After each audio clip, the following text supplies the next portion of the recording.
Here's our book, Cavemen Do Drive School Buses. And remember, it's Melody and Liza and Howie and Eddie and their soccer team. And they get on the bus, and their bus driver's name is Ned. And he looks really hairy and everything. And they've lost all of their games. They went on their away game. They lost that. And so anyway, they're talking about saber-toothed tigers.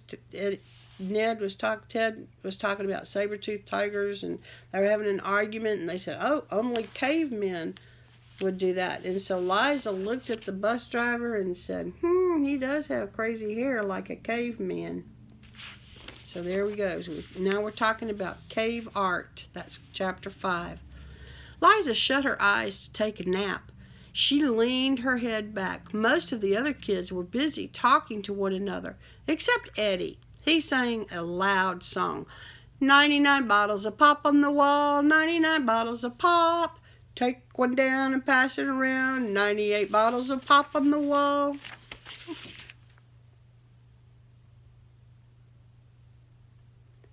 And the song keeps on going and keeps on going. Liza groaned. She knew she'd never sleep with Eddie singing. She opened her eyes. She couldn't believe what she saw on the ceiling.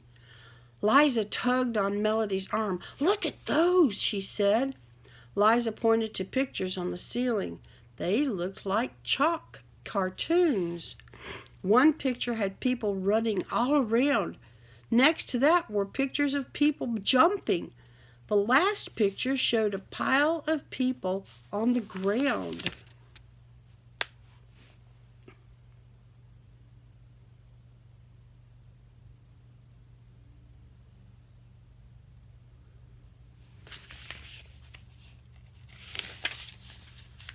Howie looked up at the pictures.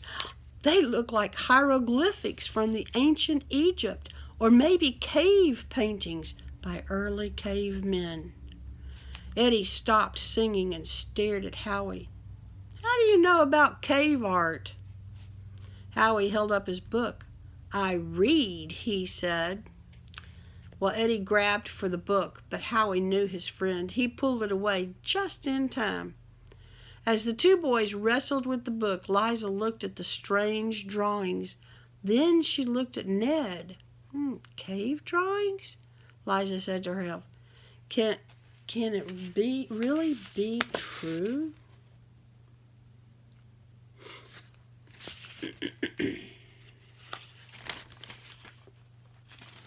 Chapter 6, Losing Streak.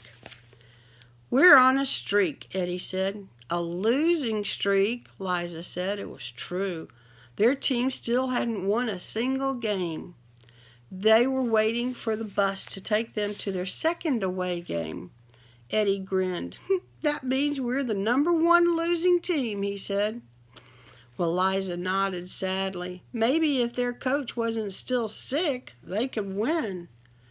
Eddie grinned. We're #1, we're #1, he chanted and started marching around the playground. Carrie hopped in line behind him. We're #1, they chanted. And then Huey got in behind Carrie.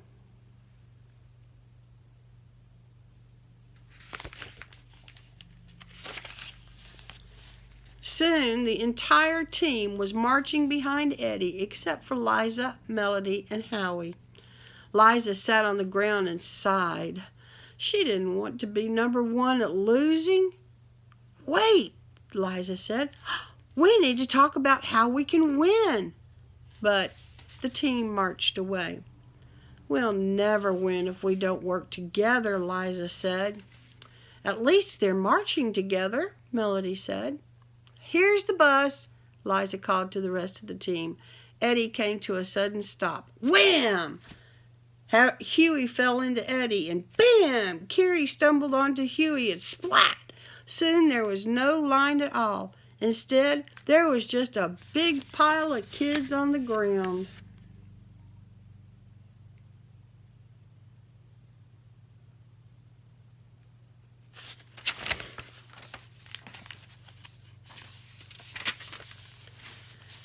Our team is just like those drawings in Ned's bus, Liza said with a sigh.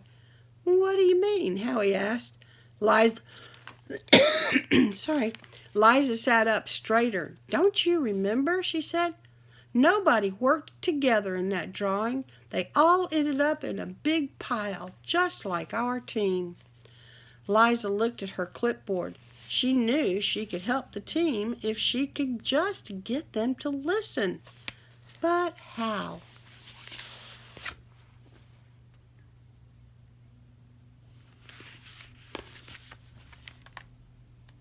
Okay.